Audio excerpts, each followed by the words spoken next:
Open the Airbnb or go to Airbnb.com and then tap your profile icon and choose hosting to see all your active listings. Scroll down to the property you want to share and tap its name to open the listing settings. Under the listing header, you'll see co-host. Tap that and then select invite the co-host. Enter the person's email address and send the invitation. They will receive a link to accept and join your hosting team.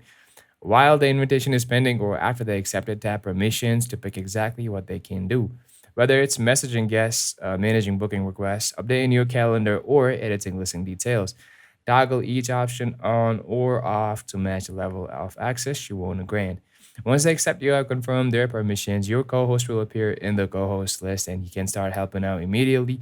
This collaboration makes managing guest inquiries, updates, and maintenance tasks much smoother so you can focus on delivering the in exceptional experience. If this helped you streamline your hosting, give this video a like, subscribe for more Airbnb hacks, and drop a comment below letting me know who you're adding as your next co-host.